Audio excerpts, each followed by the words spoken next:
Hi, I'm Chloe Canning. Welcome back for Season 2 on Lead with Courage. Luminate Leadership acknowledges the traditional custodians of the land, which we would call this podcast the Yagara and Terrible People. We pay respect to the elders past, present and emerging. Welcome to Lead with Courage, the podcast that celebrates the bold and inspiring stories of leaders making a difference. We're your hosts, Andy and Cherie Canning, and together we'll dive into the minds of the trailblazers, the risk takers, and those who embrace life with a growth mindset. Well, ladies and gentlemen, my name's Andy, for those that might have heard my voice once or twice and maybe not even see my face, but here I am. And we have an incredibly special occasion tonight where we're filming and recording our first live podcast, or our first podcast in person with a studio audience. Cue the cheer. Yeah, that's it. Thank you. And I'm so stoked that we get to do this, and a huge shout out to the beautiful team at Play. Shannon, thank you so much for having us tonight, and Amy as well. And I guess I'll hand over to Cherie, and what we'll do is go around and maybe introduce everyone and talk a little bit about our beautiful guests, Matt and Kirsty, as well as to why we've come together tonight. Right. Yeah, beautiful. Thanks, Andy. Actually, Matt, I'm going to get you to introduce Kirsty. Yeah. But before, I'm just going to throw over to Matt. Matt has already been a guest on the Lead with Courage podcast. He's someone, I remember the first time Andy and I met you, we were in a cafe. Actually, we weren't in a cafe, we were in a rooftop bar having a beautiful lunch. I was just thinking lunch. I don't think it was there a was cafe. nothing cafe about it. The lunch special. And somewhere in that conversation, we were there for business reasons, but somewhere in that conversation, you opened up about past part of your life. Yes. Maybe you can explain what that is, why you're here, and then we'll introduce Kirsty, and then we'll get into some more of the why we're here as a fundraiser tonight for the Vinnies CEO Sleepout. Sure, thank you. So my name's Matt Kratiuk. Today I am the Chief Growth Officer of a company called Tactic, a national leasing advisory and commercial fit-out firm, very proudly headquartered here in Brisbane, certainly one of Queensland's fastest growing companies. I'm also brand ambassador to the Vinnies CEO Sleepout. This will be my 5th year as brand ambassador to the Sleepout. We'll probably talk a little bit more about my story later on, but why solving homelessness is so important to me is that 10 years ago, I was a homeless ice addict living in a park in Sydney. At that stage, I was 32 years old. I'd never held down a job in my life, and in, sadly, many people's view, I was a stain on the front door of society for a very long time. Had first become homeless at 15 and then went through some crazy stuff, which we'll probably elaborate on a little bit later, But yeah, today life is amazing. I'm about to get married to the love of my life. We bought our dream home. Where life's good. It's full of love. It's full of great relationships and lots of purpose. And Vinnies and the work that we do in that space is probably the equal biggest part, other than my beautiful fiance. So I would also like to segue to my speaking of beautiful people, my beautiful friend Kirsty Rourke. I actually hunted Kirsty down. She'll tell you this a few years ago, and a couple of people that I hold in that I hold in very high regard, whose opinions I respect in the Brisbane leadership community, had spoken very highly of Kirsty, and Kirsty was the CEO of City of Brisbane Investment Corporation, and hundreds of millions of dollars worth of assets sat underneath her, and obviously quite an impressive team. And she was certainly someone that I'd heard of in many circles as a very admired and respected leader in the Brisbane community. I hunted her down. I think I cold called you, didn't I? I think it was through LinkedIn. Yeah. Which it's where is you do your best the work. worst, right? Like, I know I'm just, for the record, I just relentlessly bar people that try and do that to me. That's horrible. But for some reason it worked, because I reached out to Kirsty wanting to talk to her about the CEO Sleepout, and we met, and I just thought so highly of her immediately. Before I hand over to her, I think one of the things that I'm so proud of with my friend Kirsty is that, when she left her last very important CEO role, she could have taken on any job on the planet. I mean, on paper, and anyone would have taken her. She chose not to do that, and she chose to focus solely on solving homelessness and using her skill set to do that. So I would like to introduce my beautiful friend, ladies and gentlemen, Kirsty Rourke. Yeah.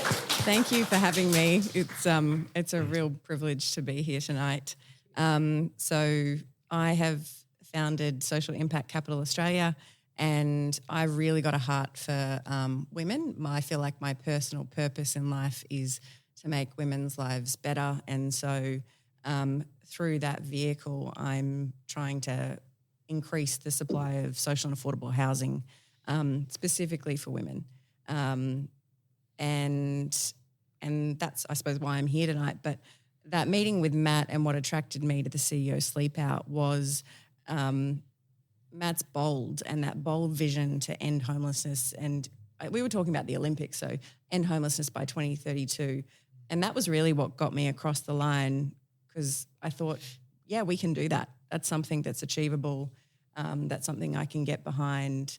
And I love something bold and big. And why can't we end homelessness? Yeah. Amazing. And just for the record, I won't block you if you message me on LinkedIn. If you've listened to this podcast, Matt will accept your request. Yeah. He will have coffee with you. At a cafe or a rooftop bar. Beautiful, beautiful. Well, the first question we'd like to ask to kick off with and ask both of our guests, what does Lead with Courage mean to you? All right, well, I'll kick off. So to me, I've been thinking about this. I've been schooling myself on the podcast and noticed that they asked everybody. So, so for me, leading with courage is being authentic.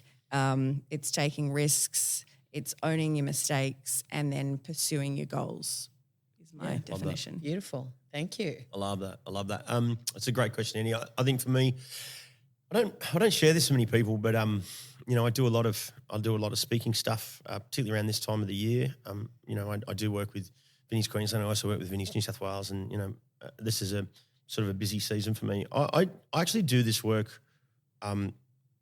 No one would know this about me other than my fiancée. I do this work with great anxiety, like really, really bad anxiety. I have, diagnosed PTSD, and I've been through some profoundly traumatic experiences in my life. That's a dance that I do, and I've learned how to do that dance. The point of the story is, I got to a point one day where I said, well, this was always going to be hard for me to do, but I need to do it, because if I can encapsulate the stuff that I've gone through and use it just to influence even just one life, then it's actually worth it, and that's the thing that I hold on to. And so I make no apologies about getting it wrong many times. I've made some huge mistakes. I'm very authentic. I'm very transparent. Everyone that knows me well. And I think that's really important in leadership. I think a very important part, something that I've learned personally in the hardest ways, to be honest, is that you've got to own your own stuff and you've got to take your own medicine. And I think what separates mediocre from greatness is the ability to own your own things and to put measures in place to make sure that those things don't happen again. Sometimes you've got to eat humble pie, and I've done that more than most. But for me, that's what courage looks like. It's about being transparent. It's about ownership, and it's about accountability. Yeah, beautiful. Do we give him a clap? I think, yeah. And both of them, Kirsty and Matt, thank you. One of the questions we wanted to ask, and you've alluded to it a little bit, but just to go a little bit deeper into this, is what has led you here as advocates to the CEO Sleepout in particular? Obviously, Kirsty, you've just mentioned about your personal purpose, which is stunning and beautiful. And Matt, you mentioned that you were homeless and you're an ice addict and had an interesting maybe first half of your life or first section. Then can you, bridge the gap there for us now for those who might not know the whole story, and for those who haven't listened to the podcast episode with Matt, you've got to go back and listen, because we're not going to retell the whole story of Matt. We'll put it in the show notes. Yeah, but it's got to be, you've got to listen. But can you guys just share with us what's led you to this point as advocates right now? I'll try and make this snappy then. I'll give you the short version. So. Just the good version. Yes, yes. Look, I came from a great family when I was a kid, but sadly that family fell apart due to some, unforeseen circumstances. And by the time I was 15, I ended up living on the streets. from the age of 15 to 18, I was homeless. I lived on the streets of Cronulla, and, you know, at a time where a young boy is trying to become a young man, where your identity is being formed, was a time where I was just full of shame, guilt, and, you know, fear and all these horrible things. So for me, it was easier to take drugs and alcohol and to mask those emotions because I didn't understand or was able to compute what was going on. I ended up homeless from 15 to 18, and then sort of, you know, probably another milestone is on my 23rd birthday. By 18, I started becoming a drug dealer and, you know, doing all sorts of illegal things. I then started having money because I thought that, you know, doing that would naively make me safe by putting a roof over my head. But getting involved in that world did the opposite. And my 23rd birthday, I had some people come in my apartment in the middle of the night. The long story is I woke up in a hospital bed a week later with 3 titanium plates in my face and skull, a silicone implant to replace my eye socket, and 150 stitches in my mouth. And I'd almost died. So that was quite a traumatic event. It created post-traumatic stress for me, which I didn't understand until many moons later. And I became sadly, a dangerous, angry person based out of fear of something happening to me, right? So that propelled me into that world further and further. By the time I was 28 or 29, I was a gang member of a bikie gang, probably one of the biggest bikie gangs in Australia. And, you know, my life had strayed so far from what I was destined to be as a young boy. You know, I'd pushed all my family out of my life, and probably one of the most pivotal moments of my life was when I was in that club. I received a phone call from my mother, who I hadn't spoken to in many years, to tell me that my father had just been murdered. So my drug taking at that point, I was already an ice addict for 10 or 12 years at that point. My drug taking got so bad that I got kicked out of one of the biggest bikie gangs on the planet for taking too many drugs, which may I add, I'm not trying to sky it, but hey, that's pretty hard to do, right? So I gave it a red... Well done. Thank you. You know, I don't do anything half-assed. So I gave it a red-hot crack, and sadly I ended up living back in a park by the age of 32. And then, you know, that was the darkest moment of my life. I went to finish my life. I went to kill myself. Thankfully, I failed. There was no one left, you know, no one to help me out. No one to lend me $20. I was doing petty little street crime to put food in my stomach every 3 days. I was 60 kilos. I'm 90 now. And I was very sick and a very broken guy. I was a broken 15-year-old boy living in a 32-year-old man's body. And thankfully, by the skin of my teeth, I made it into this rehab program where my new life began. And I say it all the time. I was, I was relentlessly loved back to life in that program. I was there for 13 months.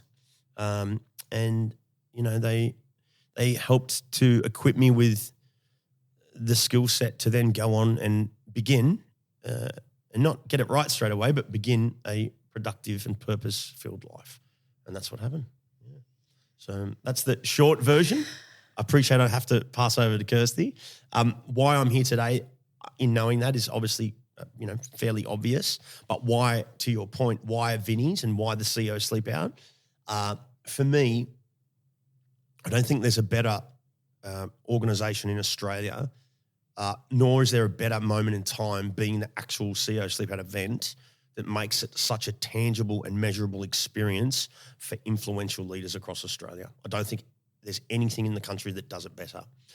I've been a part of the CEO Sleepout now for 7 or 8 years, ambassador for 5, but I've never been to an event where the networking is all awesome and it's great and we all have a good time and we've rallied hard and we've raised money and there's been great advocacy and there's been, great social posts on LinkedIn. That's all awesome and everyone gets to meet new people. That's cool. And we do a big song and dance at the event and we show lots of great stories and shows where the money goes. That's great.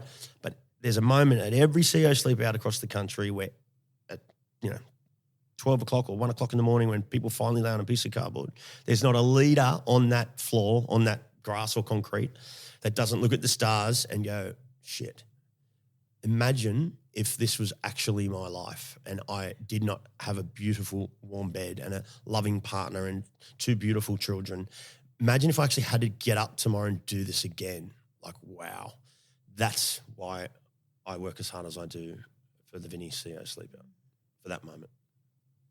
Amazing. Yeah. Thank you. Thank you. And I also want to acknowledge when you said about the anxiety and the PTSD to retell your story. Yeah. It is such a generous thing to do. And thank you. Thank you, because I know that you have to go to some depths to get there, and Yeah, I do. and thank you. Thanks, mate. Yeah. Appreciate that. Thanks. Kirsty, your story's a little different. It is a little different. Also wonderful. And I love Matt's story and just how it highlights the man that he's become and what he does. It's amazing. And it is amazing every time I hear it. Thank you. So, yeah, thank you. Make me cry. Yes, look, my story is different. I was a lawyer when I first started my career, and we had the fortunate experience of being able to volunteer for the Homeless Persons Legal Clinic at Brisbane Youth Service. So that's how I first kind of got my taste for trying to help people who were experiencing homelessness. It was really moving for someone who had never experienced homelessness to then sit down on the couch once a week with a young person who was going through a difficult period, who didn't have the capacity. It made me realise that they didn't have the capacity to think about their legal issues. You know, you're thinking about, where do I sleep tonight? Not that I've got this overdue Optus fine, Optus bill, or an overdue spur fine. All of these little tiny things that can start to snowball into something quite serious and homelessness. So that was my first experience. And then probably about 10 years ago, I joined the Property and Assets Committee for YWCA Queensland that provides housing for people in Toowoomba and Townsville. I quickly joined their board and joined the Y Australia board, and they also had a big role in young women's leadership. So they were like my perfect organisation and perfect charity, combining young women's leadership and housing. Now they might be the largest community housing provider that focuses on women in the nation. And I really loved being part of that organisation for the last 8.5 years. Then, you know, I've talked about Matt inviting me to do the Sleepout last year, but when he invited me to be a brand ambassador, I had literally just left CBIC. And that imposter syndrome, I said no multiple times. I was like, Matt, She tried. I don't have And failed. Yes. He is persistent. He is persistent. I said, I don't have a job. You know, how can I do the CEO Sleepout, let alone be a brand ambassador?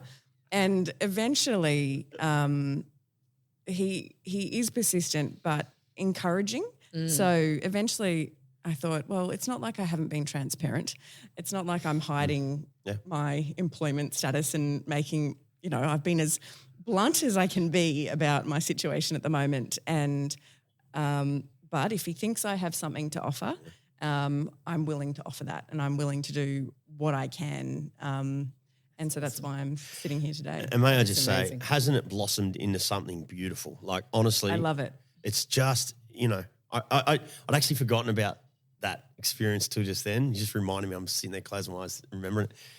And I forgot about it because if you know Kirsty like I do and you've watched her over the last 1.5 years, like it's blossomed, hasn't it? It's just all fallen into, it's all tied in purposely in a way that is now your whole world. Yeah.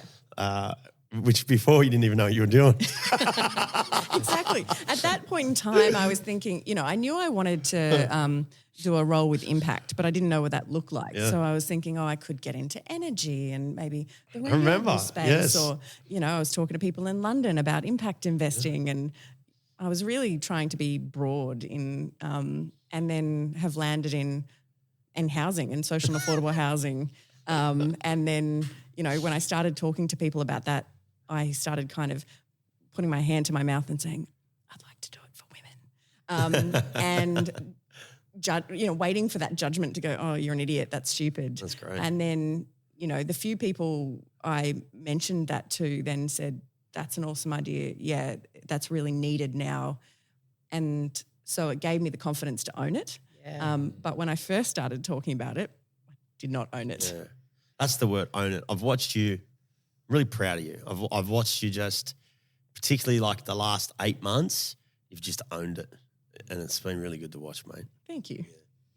Such a beautiful lesson in that, I think, maybe as women, as people, that if you didn't own it, how much the world would be missing, and like how important it is that even when we don't feel like the imposter syndrome or the doubt or the uncertainty, the world needs it. So that owning it, like, it's such a wonderful thing to hear that, because the world would not be as bright without it and without you doing it, the work. Yeah. So yeah, it's incredible. I love I want to say, like, flexibility of the purpose that was driving you as well.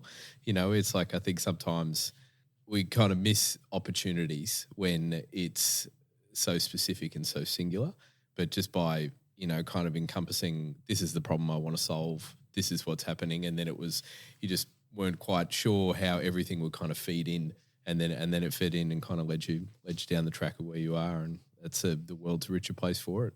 Yeah, it's a really exciting journey. And look, I still haven't solved exactly what it looks like. You know, there's a number of different opportunities that I'm pursuing, but I love the freedom to pursue something and be able to pivot and maneuver. And I'm really clear on the goal. What I'm not clear is every single step that will get me there. But I know, you know, I take another step closer, and then you meet someone different and they give you a different perspective, and you go, oh, that actually makes it better. Yeah. And so having that flexibility, you're continually making it better, rather than having a really rigid path that, you know, wouldn't be as good. Yes. Yeah, absolutely.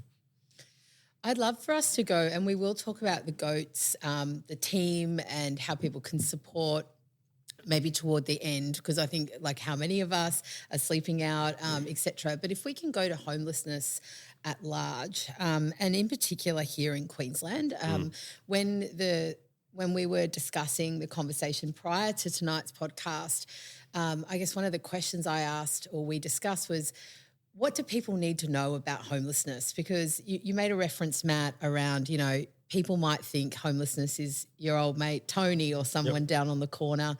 But there's more to. Can you speak to that without me butchering it up? But yeah. Look, there's obviously been a stigma around it for quite a while. What I'm very proud of is that we are changing that conversation, and we're doing some really good work there. I know we want to speak about the state's numbers, and we'll do that shortly. But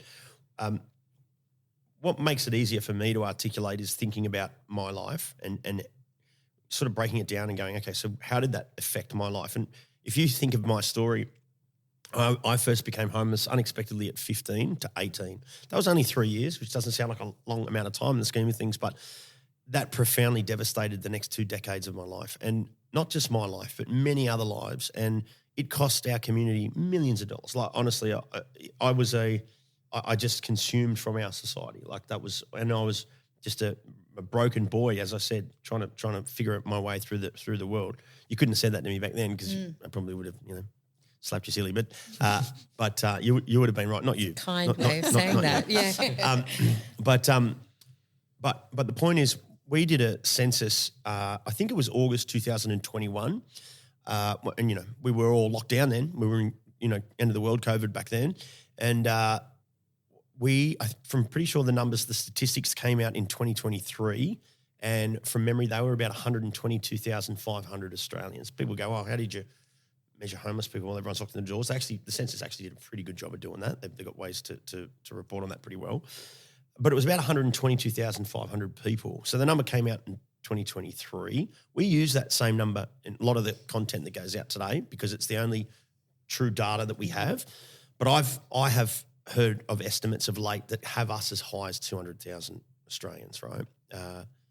There's some of the estimates. Now, at 122,500, from memory, I think there was about 18,000, or it was either 14 or 18,000, that were children under the age of 12. Wow. Now, at 200,000, right, you do the math, right? We're talking tens of thousands of kids under the age of 12. My thinking then is, if that's the case, what on earth does their life look like for the next 2 decades? If a kid that had a great upbringing, by the way, I went to a private school before my family fell apart, right? I was pegged to be this amazing sports star. I had a huge future ahead of me. Everyone told me what a great future I was going to have, and I believed it, right? And then suddenly I'm in a park at 15 thinking, how did I get here? What happens to the lives of those kids for the next couple of decades? What does that cost our community? What does that look like? That's a horrible, horrible thought. There's enough Queenslanders now on the social housing register in Queensland. I think it's 43,000. That's enough Queenslanders to fill the Gabba. That's actually 3,000 more than you can fit in the Gabba. That's an incredible visual, isn't it? How many people to fill the Gabba. Yeah, on the housing register, right? Yeah. So that's nuts. That's a real problem. And Kirsty probably talk more to the female stuff because females because she's done more research than you. Yeah, she has. She's prepared. I'm off the cuff. Yeah. No secrets here. But she'll talk to the females. But, women, aged women are a huge percentage of that.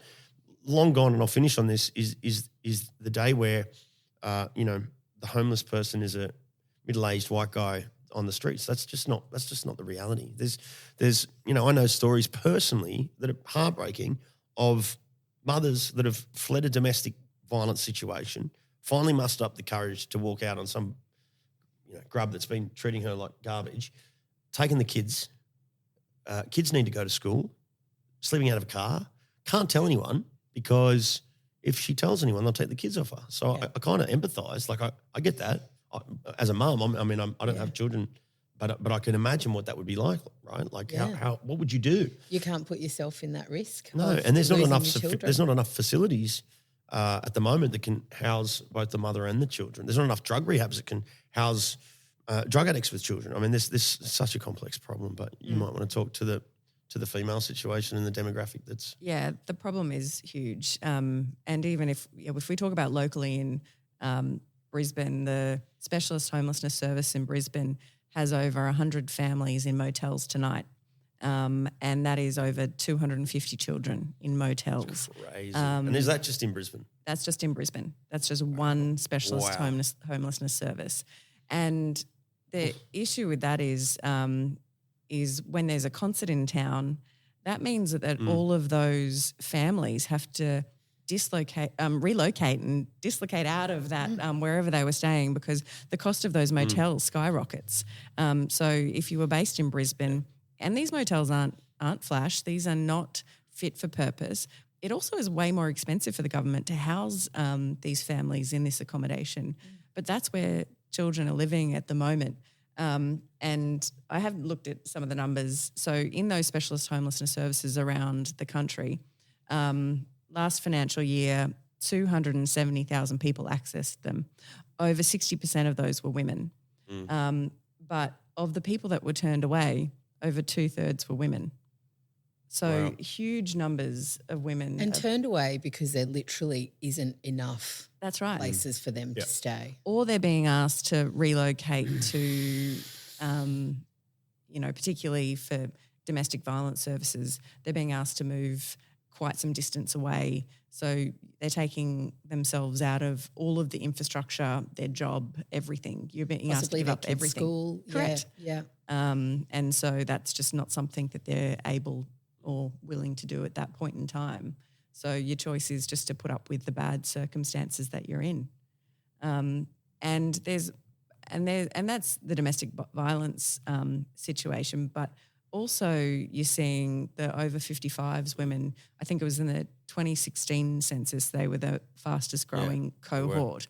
And they're not, a lot of those women aren't on the register because of the shame and the perception about they've worked their whole lives, they've got lower super, often it's through divorce, and financially they're just not in a position that they can continue to afford to pay the rent.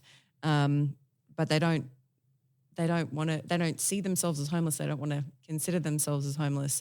And so there's fantastic organisations like Vinnies who are able to provide those services and supports to help fill out the paperwork, get them on the register, get them houses. But we all know there just isn't enough at the moment. And so when we're thinking about the money raised, say with Vinnies, the CEO of Sleepout, $140,000. Oh, yeah. What's that get us? So Have we just hit the magic number? Refresh? I think it might have just happened tonight. I'm just going to pull my phone out for people that are As you listening. refresh, Kirsty, you tell us. I'm going to refresh. Yeah. You're not going to believe this. This is a stitch up, right? I swear this is a stitch up. So we have just raised $140,016. which is so cool. Why I said that's a stitch up. So Vinnies Queensland, we have a pretty ambitious goal it's a 5-year goal. So it started 2 years ago. So we're 2 years in to build 500 homes in 5 years. That's at home. My maths is right. Every 3.6 days, right? Is that right? I think so. Is that right? Someone I'm not the sort of mathematician here. Something like that. Which is pretty. It's a pretty audacious goal. We're on track, which is awesome. To build one of those homes, the equity stack that we need to do that is about $140,000. So for every $140,000 that we raise, the Goats team this year, we will build one home for Vinnies. And literally, I've been watching that all afternoon, as has Kirsty. Well, it is actually all of the beautiful people that are here because the money that everyone contributed to be at tonight's podcast, we banked before we, Amelia banked it before we turned the podcast on. Can we just take a moment then to thank this amazing audience for what they've done, for being here and for helping us to build our first home for Vinnies Queensland. Well done. That's incredible. It is. Yeah, it's amazing. It's pretty cool. Only 4 to go or something. Now, we said we were going to go to the end of our questions. We still have a couple, but I think the facilitator in me is like, you've been sitting there too long without talking or moving or something. So I'm not going to ask you to stand and stretch and share with your neighbour, but I am going to ask you, what questions does anyone have? Yes, please. We'll repeat the question. Andy, do you want to repeat the question for the pod? But please go ahead. Beautiful. Well, thank you. Thank you for the question. I'll hand it over. Actually, so beautiful. I'm testing you on this. I do. I haven't had my medication today, so I'll give that a nudge. But it was for Kirsty. Got that right? Yep. Okay, great. You're nailing it, babe. Specifically around kind of like the focus, I guess, in terms of what you do on women in particular. Was there a particular event that sparked that, and what is it that makes you resonate and attach to the kinship of women so much? Hey, that's pretty well done, mate. I remember kinship. I got kinship, so that's pretty good. Yeah. I thought you were going to ask her what her favourite colour was. That is a great question. I don't know that there was a particular event. I have had that passion for a long time, and particularly joining YWCA and their focus on young women's leadership.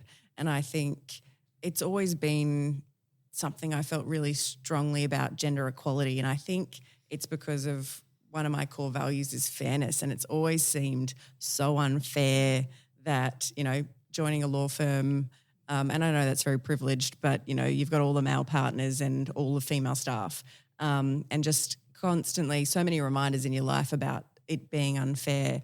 But I did do a workshop with a career coach last year where we went through my own personal values like you would do for your company, your personal values, mission statement, purpose. And that's where we really distilled down after going through my careers and the highs and lows, and what motivated me, that my purpose was around making women's lives better.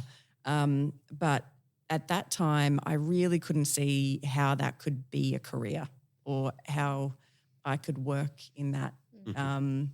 And so, my coach was super excited at the end of the day. She was buzzing and she's like, isn't that amazing that you found your purpose? And I was like, yeah, it's cool. Great. And couldn't imagine what that could look like. I thought, maybe I'll get another CEO role and I can just be a female CEO, and, isn't that great of me to help women that way? But it's just been really fortuitous that it feels kind of like the stars have aligned with, wanting to work with impact, a 20-year career in housing. So, not housing, real estate. And so then thinking, well, housing might be where I can achieve that impact. And then, well, actually, why don't you do that for women? Don't have a great, amazing story behind it, but that's pretty great. I think it's great. Yeah, I think it's awesome. That's like, I love it. seeing the need, meeting the opportunity, and I love what you've said there about purpose. I guess I've probably been on my own journey with this as well, and in terms of establishing purpose and how that relates to a 9 till 5. And you know, for the majority of people out there who maybe aren't as fortunate as like look at my wife sitting across from me, or Matt, or maybe plenty of other people in this room, where there is that kind of attachment where you identify what your purpose is and you go through that experience. And, you know, I know for me it's to have conversations like this, is to hold space for others to find their truth. Like that's absolutely my purpose. How often do I get to live that out in a 9 till 5? Like hardly ever. So, you know, but there's I think there's opportunity there and there's hope there, you know, for that. And the fact that you've acted on that, I you know, massive kudos. Can I also say, I agree with Andy. I just think you talk about leadership with courage, or lead with courage. I think part like that story is courageous, because I think it takes great emotional intelligence to do what Kirsty's done, and to sort of go, okay, so what are the parts of me that fit, and what makes me feel good, and how do I actually feel about this? And I could go take the squillions of dollars and, you know, take the new CEO role, but is that actually going to float my boat? Like, is that going to move me? Am I going to be making enough of an impact on the world? That's courage. You want to talk about courage? That's courage. I mean, that happens, I hate to say it, but every day people are too safe to feel uncomfortable, right? We get too caught up in the golden handcuffs. Yeah, you know, we're too scared to jump off the cliff. That's real courage. And, you know, I don't need to tell you guys, you jumped off the cliff to start your amazing business, which is going great guns, you know. But there's that moment, right, before I started my business was the same. I know I can do something great, but, you know, like I'm scared. Like, what if it doesn't work, right? Yeah. That's a big part of being courageous. It certainly is. And what I hear in your story as well, Kirsty, that I think so important is the patience for it. Like, you didn't say you had the thing, and so then the next day it's like you're waiting, okay, how's it going to work and what's it going to look like? And that patience, I think, is really important and courageous too. I'm not really a patient person, so so that was challenging. That is challenging. And I do like, you know, a level of certainty. So going from, you know, a fortnightly paycheck to not necessarily knowing where the next paycheck is going to come from has been really uncomfortable for me. And there's been many times where I've thought, is this really right? But it's amazing when I have those moments of, is this right? You get this phone call from a Matt who encourages you, or you have this amazing coffee with someone who offers you help, and you just have all of these beautiful moments where you're encouraged and uplifted, or another door opens and you go, yeah, this is right, and I love this, and this is what I'm meant to be doing. So, you know, there's plenty of down moments, but every time I've had them so far, there's been a light. Yeah. I can't stop smiling listening to you. Thank you. So beautiful. Thank you. Beautiful audience, do you have other questions, please? Mon at the back. Can I just firstly start by saying there is nothing mediocre about you. You are amazing, absolutely amazing, and I really want everyone here today to understand. You know, one of the most important parts of what we're doing is the advocacy. If not the most important part for me is advocacy. It is. If you look at, you know, I've been in my language, I've been kicking on the doors for 7 years, saying, guys, this is a problem. We need to do something about this. No one was listening. I'm very proud and happy about the fact that finally, the last 2 years, there is some significant shift. The reason there is that significant shift, and I'm very transparent, is because the community are in uproar. They're saying this is a problem. And so when that happens, finally the politicians go, okay, this is a problem, right? That's how it works. It doesn't start with the politicians going, oh, listen, Matt's been kicking on the door saying this is a problem. We should listen to Vinnies. No. It happens when it affects the community, and the community go, hang on, this is a real problem. We need to do something about this. And then immediately it's a woke topic and all the politicians want to talk about it. I'm not upset about that. I think that's awesome. It's great that we're talking about it, right? But that all comes from us. That comes from our community. That comes from, you know, turning up to a Luminate Leadership event and, throwing $35 in the hat and then doing a post on LinkedIn saying, I went to this event and I think we can solve this thing. That is the most important part about what we're doing. I was saying that to you guys tonight. Like this is so important. This part of what we're doing is the most important part. And I fundamentally believe what I told Kirsty the first time I met her, that we can solve homelessness. I really believe that we can. And particularly for Brisbane, I mean, we are in the most exciting season of our city's life. We've got the entire planet looking at our city in less than 10 years. The entire planet. That presents an amazing opportunity for us. But to do that, we've got to put our egos to the side. We've got to all get along. We have to have a bipartisan government around this thing and say, all right, listen, I like you, I don't like you. It's irrelevant. Like, let's just all get in a room and solve it. It's not that hard. I mean, I don't think this is a fair story, and this is when I start getting a little bit heated, as you can probably tell. I don't think it's a fair story. I don't think the government, I don't want to pick on the government, right, at all, not at all. But in COVID, at the click of a finger, we were net zero. There was no homeless people in Brisbane for the first time in history. Why? Well, because at the time we didn't know anything about COVID and we thought it was this crazy virus that was possibly going to wipe out the human race. And so we just scooped everyone up and put them in a hotel like that overnight. And, it's not a fair picture to the government, because the variable there is that we had many empty assets that we don't normally have, right, because of the border closures. So you had large hotels that were struggling to pay wages and to make money, and thankfully the government forked a lot of the bill. The Park Hotel, which is now the Vinnies homeless hostel, it's called the Park, the old hotel in Springwood. I think it's got 70-something rooms in there at the moment. Hotel rooms, first time we've ever done anything like it.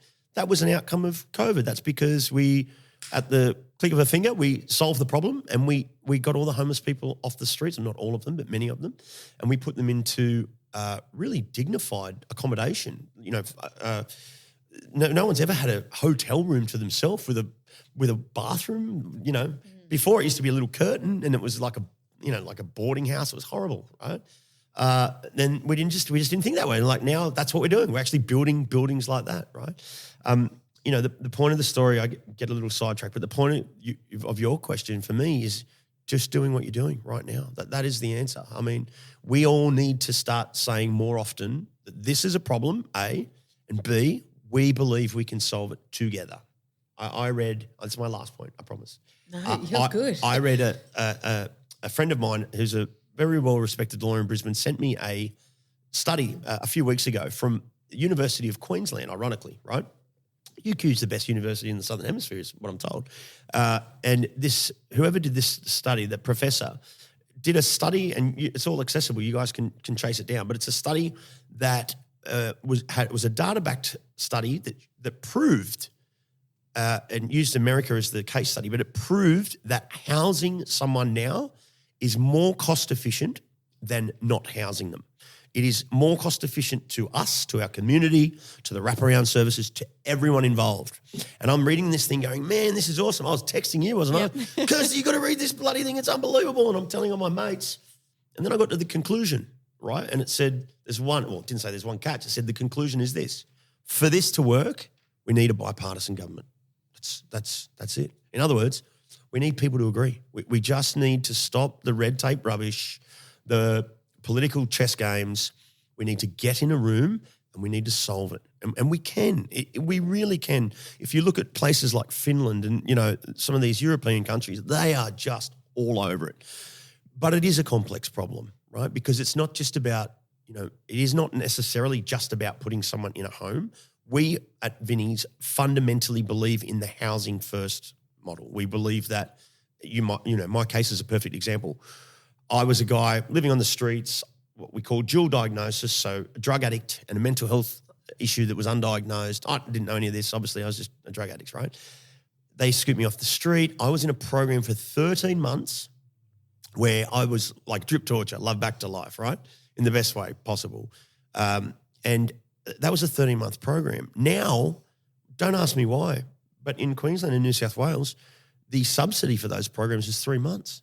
I've got a mate right now that is going through a rehab in Queensland, which I think is the best rehab in Queensland, which is Moonya, the Salvation Army rehab. He is on his 4th stint in that rehab in 2 years, right? And on each one of those stints, he goes in, we scoop him off the streets. He's an absolute wreck, heroin, ice, the whole kit and caboodle. He's on the cusp of death every time. We pull favours to pull him into this place. Vinnies scooped him up and put him into their one of their homes for us for 3 months. Then we put him in the rehab for 3 months. Had to pull all these favours to make it happen. He does great. We gave him a job at our company. He was the best sales guy I had on the team. He was going great guns. And then because he'd only been in rehab 3 months and out the door and then back into the world, he's destined for failure. You can't be a drug addict for 2 decades, go to a rehab for 3 months and then start working 40 hours a week. Doesn't work that way. But somewhere along the line, the government's changed the subsidy. So these programs are now 3-month programs. So we just get the same people going through the same program, clogging up the system, getting on a 6-month waiting list, and some of them are dying. They're dying on the waiting list because they're dying of drug overdoses. This is just one part of this problem. So to solve it, what we need to do is housing first. We have to give people a safe place, like in my case, where finally they feel safe for the first time in a long time. Finally, they let those walls down. In my case, this big exterior wall, I didn't let anyone in, know anything about my life. I thought I was a tough guy and all this rubbish. Finally, over time, I let that down, and then the therapy and all this stuff begins to take place. That's how we do it. That's how they're doing it overseas, but their criminal system is different. They're not about they're built around rehabilitation and not punishment. We've probably got a bit of work to do here in that regard. All these little bits and pieces are a part of the problem, but fundamentally, what we absolutely know is to solve any of these problems, we have to put that person in a safe environment first, and then we wrap around those particular services that are necessary, and every single case is very different. So we've got to do that. Yeah, thank you. I know that. I just waffled on it and completely waffled off the question. I do remember the question, but I hope I made that point clear at the first part. Amazing. Kirsty, would you add anything on to the question about individually? The only thing I was thinking about individually was the value of small acts of kindness and how meaningful that is to buy a big issue, to pay forward at a coffee shop a cup of coffee, small things that really can make an impact in someone's day, make someone smile. They're things that we all can do, and I think, I don't do it enough, but it's something that when I do it, it gives me a lot of joy. And I don't know, you just kind of have a skip in your step and you think, I did something good today. Agree. Yeah. Great. Thank you. Any other questions? Do you want to repeat that? Yeah, absolutely. So the question was around COVID, largely fixed homelessness in terms of putting people in homes, and a concern for our panel as to whether the Olympics will have create a greater issue of homelessness. I have a very profound concern around that, and I'll tell you why. It's a great question, and it's something that we really need to start thinking about now. Otherwise, we're going to mess it up. Because if you think about the infrastructure and the way that we're going to design things around the 2032 Olympics, we've got to get that right now if we want to solve homelessness. I will give a shout out to our Lord Mayor, Adrian Schrinner. He has done a cracking job of late trying to advocate for us. And I like his reaction to that. It's like, listen, we'll just figure it out. Like, why can't we just make this happen and then figure the rest out, right? Because it's better than not doing anything at all and just having a coffee about the meeting, let's just start doing it. And the Fed's obviously knocked it back, and I want to get started on that topic. But to your point about the Olympics, I don't know if you know this, there's never been an Olympic Games. This is my understanding, that there's never been an Olympic Games to date that has not increased homelessness as an outcome of the Olympics. I heard a horrible story about, no offense to Los Angeles, if you've got any LA listeners out there, but the LA Olympics, which was eons ago, I heard a story that Greyhound was one of the major sponsors, and that prior to the Olympics, they walked around the city of LA and gave every homeless person a one-way bus pass and said, mate, knock yourselves out, go wherever you want, go on a holiday, right? Now, as crazy as that sounds like just unfathomable to today's society. Kirsty Rourke then sent me an article from CNN a couple of weeks back, and I realised that they're doing the exact same thing in Paris right now as we speak. And the article was about the fact that they are literally just sweeping homeless people off the streets and saying, get out, we don't care where you go, right? Just get away while the world's looking at us. That is horrible. That is so just, I don't even know what the word is. It's Inhumane. Inhumane. It's like something from like Neanderthals or something. Like, it's just unfathomable to me that we could do that, right?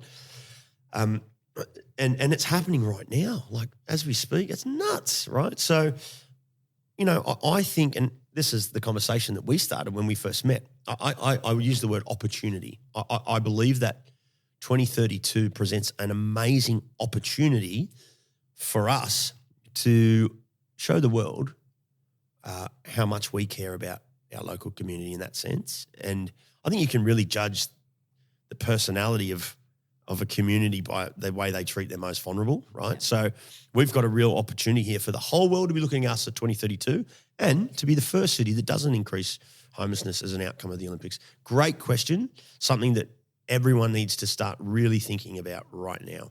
Yep. Yeah. I agree. That is a great question. The Housing Supply Council released its report this week, and its projection is that affordability in Australia is going to get worse. So we've got a relatively short runway before the Olympics. We've got housing affordability that is getting worse, and we've got all of the chips stacked against us. And so we need something, like Matt said, we need that bipartisan support.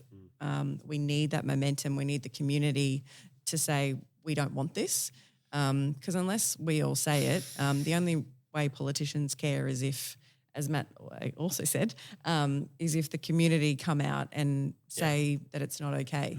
So that's, I suppose, thinking about what individuals can do. Yeah. That is something we can all do. We can talk. We can say that this is not okay. We can get that message out there because we need that. We need real intervention to ensure that we are not the next Paris, we're not the next LA, because that's not who we want to be. It is inhumane. Yeah. It is awful. It's horrible. I just can't imagine. It's messed up. Just shipping someone like so messed up. What is that saying about how we value lives in this country? Yeah. You do not matter. It's horrible, man. That's what it says. So horrible. Yeah. I don't know why I just thought of this. This is random, but do you remember? Is it Al Gore? And he brought that documentary out about global warming. Yeah. I remember that was my first experience about like, wow, what is this? No way, is that really is a thing? Now we all pay tax, right? Like we're all on board. We're all like, yeah, absolutely, it's a thing. We've got to fix it up, right? But I remember when that first happened, like everyone's like, nah, man, that's rubbish. Like, it was like a conspiracy theory and all this. Now listen, we're well past that now. I'm sure we paid a few extra dollars every year, all of us, to help solve the problem. That's where we got to get to. Like, it needs to be, you know, like, and obviously became a problem for the community. It's a really good example, right? And then globally, it became a problem for politicians. And then for me, it's like at the same time, there is the leadership community or like the private sector and commercial Australia. It's like a little triangle, you know, there's those three things. It's our local community, it's the leadership community, and it's the politics. And those three things have to, you know, I'm just a simpleton that came out of a park, but those three things have to work in unison for this to be solved. And I actually think global warming is a really good example of that. Well, we're in the midst of it. We certainly haven't gotten there, but I feel like from my view, it's a good example of how someone said, "Oh, this is a problem," and everyone was like, "Nah, it's not a problem," right? And then over time, everyone said, "No, this is a problem," and then finally, people go, "Actually, this is a problem." Now it's a real problem, and everyone is being held accountable to it. I love that. Yeah, and that every voice matters, Yes, I think, in absolutely. speaking up that advocacy. You're speaking about that triangle just now and politics, community, and I guess leadership and corporate. And one of the questions that we wanted to ask you guys was around if there was one thing from a corporate perspective, and Mon asked a great question as individuals, but from a corporate perspective, one thing that every workplace could do to help homelessness in Australia, what would your advice be? Oh, I wasn't ready for this one. You were or you weren't? No, I'm never ready, but that's all right. I'll just kick it Always off. ready, Matt. Look, I think there's a few things for businesses to do. I can talk to our business and say that I'm very proud of Tactic for, what they've done. I'm the chief growth officer there, so growth sits within my remit, and we were only 4 years old. We've not grown at a rate less than 70% year-on-year growth since we started the business. So having a really good time. That's exciting. It's fun. It's great. But as a fast growth business, it's also our responsibility to make as much of an impact in our local community as we can. There's a few ways that we've done that. We've decided to partner with Vinnies. Obviously, we work in commercial real estate and office space. So when we'll go and do a 3,000, 5,000 square metre fit out, we'll deck it out with new furniture or whatever. We'll donate all of that furniture to Vinnies for them to sell in their nearly 200 stores across Queensland. That's an important part for us. On top of that, we make it quite a sizable donation to Vinnies every year. Outside of that, I think there's opportunities for businesses to partner with organisations like Vinnies. And one thing that I don't think enough companies use is, I don't think enough companies, some of them are leading the charge, but some of them still haven't gotten on board, is what we're seeing is an increase now in volunteer days each year. Yeah. I'm so up for that. I think that's such a great initiative from any business. And I think we did ours at the Children's you Hospital did. Foundation I saw last you year. there. Yeah, I saw you there. we did. Man, and what a But great... also Vinnies is a great option too. No. Listen, I think that's a really good point. I love, part of the reason I'm such a fan of Luminate Leadership is that I've seen you do the great work that you guys do at the Children's Hospital. I'm a huge fan of the Children's Hospital Foundation. I think they do great work. You're also at Vinnies. I think that's leadership with courage, right? Like you've got to make a statement and give back to your local community. I think it's different for everyone, right? But I think there's plenty of options there. And I think I'm certainly not biased to Vinnies either. I think there's so many great organisations in the space. I do a lot of work with the Sallys. I do a lot of work with Vinnies, obviously, particularly with Vinnies. But there's plenty of options there for all businesses to give back. But it's different for everyone. Yeah, it is. And I think it's about the contribution. The way I see it is a contribution. I know we're here at Place Estate Agents and they've got a big fundraiser coming up for the Forgotten Woman, which then is connected to women over 55 experiencing homelessness. So it may, obviously we're here tonight to talk about the Vinnies CEO Sleepout, but it is the contributing to any of those challenges, isn't it? And be part of the solution. Kirsty, what would you add as far as businesses and how they can contribute? I think we can all change perceptions. Yeah, that's a good call. So when Matt was sharing his story, he talked about the perception of the community of who you were at that moment in time. Yeah, and, absolutely. And it's true. There is still sometimes a perception in terms of donations and who's worthy to be given to, who's not worthy to be given to. There is sexy charities, there's non-sexy charities. And homelessness Matt can attest, it hasn't always been sexy. No, it's a fair point. And so we can educate ourselves though, and we can educate our teams about what is going on, what's causing these issues, and work out where we fit. And I think that's incumbent upon all of us. We've all got unique skills, capabilities, and can assist in different ways. And so if we educate ourselves about what the problem is, talk about it, the more people that are talking about it, again, that swell of advocacy changes things. I think it can create real momentum if we're educating ourselves and looking for things to do. Yeah, I just want to second that. I think that's such a good, powerful point Kirsty just made. I think, which I didn't pick up on, but I think leaders of businesses the best thing they can do is educate their people. The best thing they can do is get someone to come in, speak to their people, change the stigma, change the perceptions. The leaders to educate themselves. Like this, absolutely. This conversation for me and the prior conversation for me, it's an education for me absolutely. too. So I think it's all of us educating ourselves. This might sound cliche. You guys would appreciate this more than anything, right? But if you can change the leadership or impact the leadership, you'll impact the country. Yeah. So if you can, and that's fundamentally what I'm so passionate about the GOATS team for. That's why I work as hard as I do on building the GOATS team. For me, it's about building a community of leaders that I really respect and adore, but that others really respect and adore. I mean, we've got 100. I think we just cracked 100, by the way. I think we're at like 101, 102. With 6 weeks to go until the CEO Sleepout, we've got 102 in our GOATS team. Greatest of all time. The greatest team. of all time Sleepout team for Yes. lack of creative thinking.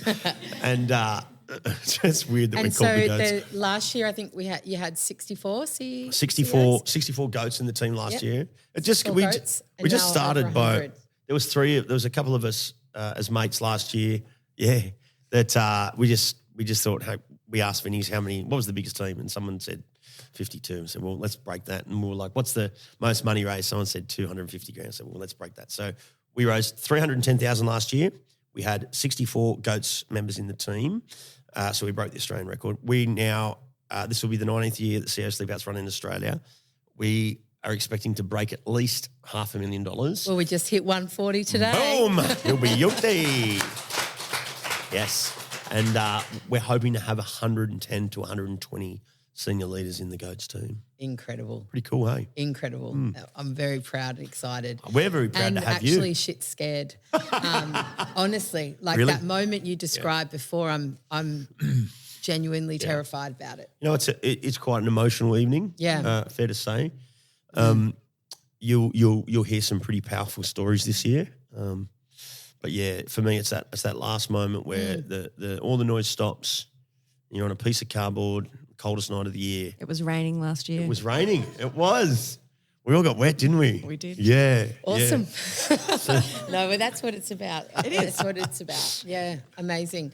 Guys, do we have any other questions from the group? Nadine? I'll just repeat that question. So from Nadine, thank you. Just around with all the, I guess, infrastructure and capability from the government right now sort of being sucked up through services to go towards the Olympics with a fairly hard deadline there, how do we, I guess, build capability or build infrastructure internally and sort of onto what can we do, today to kind of move that forward? You're 100% right. That is exactly a really beautiful articulation of the problem in Queensland. It's worse than in some of the other states. I've just been involved with some projects for the Housing Australia Future Fund, seeing different community housing providers put submissions in, and the housing in Queensland was a few $100,000 more expensive than equivalent housing in Victoria for all those reasons you mentioned. Thinking positively, we need to think innovatively. So there is a lot of work going into modular housing and in different construction methodology. We haven't shaken up the construction industry in decades. And so that work is happening. But there also probably needs to be, in my view, a bold decision which will not be popular, but to not deliver some of that infrastructure or to delay some of that infrastructure, because you need to get the trades here to Queensland. You've got nowhere to house them to be able to build the housing. So whether that is the temporary housing, whether it's modular for a period, but we need to increase the number of people here with skilled labour to be able to deliver it in the short term. There was also a number of challenges in, if you look at that, what's being funded will be funded by the Housing Australia Future Fund. They needed to be have federal safety certification, which is basically you typically do government jobs. So it's just another level of audit. And we just don't have, we have, less than a handful of builders who have that certification who can build those houses in Queensland. let's think differently about how do we ensure the safety is still there, but is there another mechanism to achieve the same outcome, so we can get, so we can get this supply underway. Like that. Amazing. I agree, 100%. Thank you. I'm really aware of the time. So are there any other questions? It's really rare for me to be aware of the time. Please. The question there was around the models. Are there models overseas that we can largely copy and have started to copy and emulate here? Yeah, great question. The answer for me is yes. There are some of those countries over there, their homelessness rates are coming down. They're going backwards, right? Once again, it's these are pretty revolutionary countries. They're quite advanced in their thinking. Culturally, they're quite different.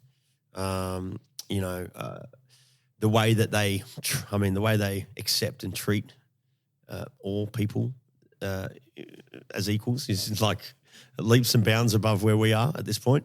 Sadly, we're doing better than some places, obviously, but culturally they're very, very different. That's.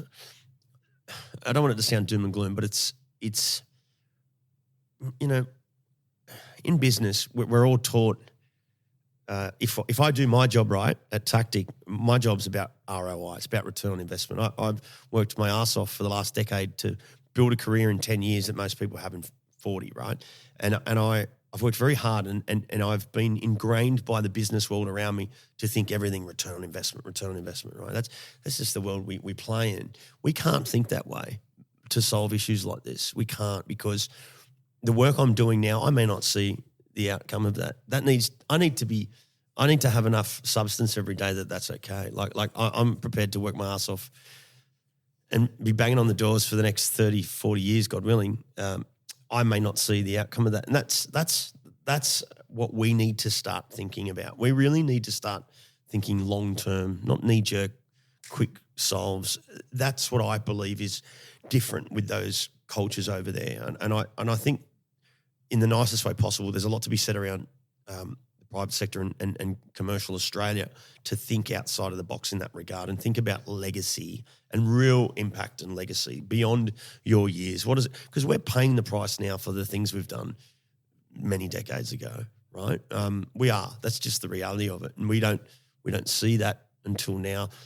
I don't want to get too off topic, but we're seeing a huge youth crime issue, right? That's in the news everywhere. It's a topic, once again, everyone wants to talk about.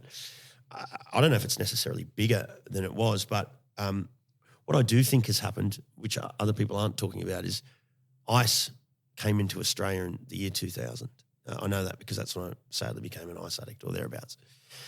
And then when it first came into Australia, it came in through the borders. And then what happened is we started making it here, and then it came through the borders, and it's been a mixture of that ever since. And as much as, they're doing a great job on stopping a lot of that stuff at the borders, they're getting a fraction of what comes through, right? And it is a horrible, nasty, nasty drug. It will completely remove all your emotions, and, you're living in a cloud. You can only see a foot ahead. There's no strategy, planning, forethought. I believe what's happened is that we've sadly seen the first wave of ICE addicts, the first round of ICE addicts who then had, addicted relationships, children they weren't planning on having, fatherless kids, motherless kids. And we saw the first wave of that in about 2016, 2015. And it was this horrible wave of this horrible society-killing drug. And now we're seeing another wave of it, right? No one's talking about it, but I know it because I've lived it. We're paying the price for decisions that we've made, right? And I guess long version to the answer of your question, why they're doing it well over there. Yes, they are, but it's because they've been very progressive and forward-thinking for decades. I mean, we need to get on. The answer is, I know it sounds cliche again, we just need to all get along and solve it. We've got to put our egos, for the sake of this issue, egos can't matter. You've just got to stick your hat on the coat rack when you walk in, and you can take your hat and put it back on when you walk out. That's fine. But for the sake of solving this issue, if we want to solve it, that's the way we need to think. updating our legislative frameworks to facilitate innovative models. So if you think about older women and some of the issues that they have, now we're talking about probably more affordable housing, but if you don't own a home by the time you're 45, maybe a little bit older, you can't get the 30-year loan to pay it back. So you're almost out of owning a home at that point in time. But shared equity models where you can own fractional interests in houses. The way we've set up our taxation system in Australia really benefits owning your own home. So if you don't own your own home when you retire, you're pretty stuffed because basically you have to burn through all your cash to then be entitled to the pension. Whereas if you owned a home, that's an asset, so it's not cash, so you don't have to burn through all your life savings. So just how we've set up our systems benefits home ownership. And so either we dismantle some of those systems, which, is going to cause chaos, or we facilitate other avenues to enable that. And there are a few shared equity models, but they're pretty challenging. They're pretty challenging to get off the ground and to get investors the right return to own the other portion. And how do you do it in a safe way? But if we had the legislative frameworks that facilitated some of these different models, we need to try everything. One solution's not going to fix this. Yeah. Amazing. Thank you. To end our conversation, I don't really want to end it, but we've got to end it. But to end this conversation, we've got a slightly different question. So new that, in fact, Andy might not even know. Yes. Hey, have you read the notes? If it's not on the run sheet, then I don't know. Lastly, we want to try something new. Cool. Love it. So I think the Diary of a CEO does this on Stephen Bartlett's podcast and asks the guests to ask a question for the next guest to answer. So he also asks everyone before and after the podcast to like and subscribe. So we could do that too. Hint, hint. Yeah. Oh, you are such a And natural. share. Yeah. Well done. Yeah. I love that. And so after people have liked and subscribed and shared this episode, what question would you have share for our next guest? Which we won't tell you who that is, but if you could give us some questions, mainly because we don't know. But all right, what's the question, Matt? What do you want to be known for? Great question. Yeah. Thank you. Kirsty? My question is, what is the best piece of advice you've ever received? That's a cracker. Great. Am I allowed to ask Kirsty what her best... Come and be a Vinnies CEO Sleepout advocate. That's a good answer. I like it. Guys, I feel we could keep going, but for the sake of this conversation now, we're going to pull it to a close, and I just want to sincerely thank both of you. I think the balance between your perspectives, your experiences, but the shared values, it's really something else. So thank you, and thank you to our audience for being thanks, here. Guys. You guys are awesome. I hope you've had fun. I hope you're feeling inspired, equally importantly. But thank you. And sure, Andy, I I know I speak on behalf of both of us. We just want to say thank you to both of you guys for your amazing leadership, for leading with courage, quote unquote. See what I did there? And I noticed. And thank you for joining the GOATS team. We're very honoured to have you sleeping on a piece of cardboard on June 20 in the freezing cold. Yeah, we've got Not trying to scare you off. And, no, it's important work. And just thank you to everyone in the audience today. This is, you guys are a huge part of solving this problem by being here. So thank you. We're very grateful. Thank you. Thank you all. Thank you. Beautiful.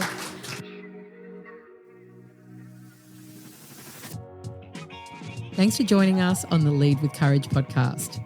We illuminate leadership, and it's our mission to inspire and grow the leaders of today to create a better tomorrow. We hope and trust that this episode has given you some insights and joy to empower you to live your biggest, best life. If you did enjoy the episode, we'd be so grateful for you to rate and share wherever you listen to this podcast. And until next time, go and lead with courage. Luminate Leadership is not a licensed mental health service or a substitute for professional mental health advice, treatment, or assessment. Any conversation in this podcast is general in nature, and if you're struggling, please see a healthcare professional or call Lifeline on 131114.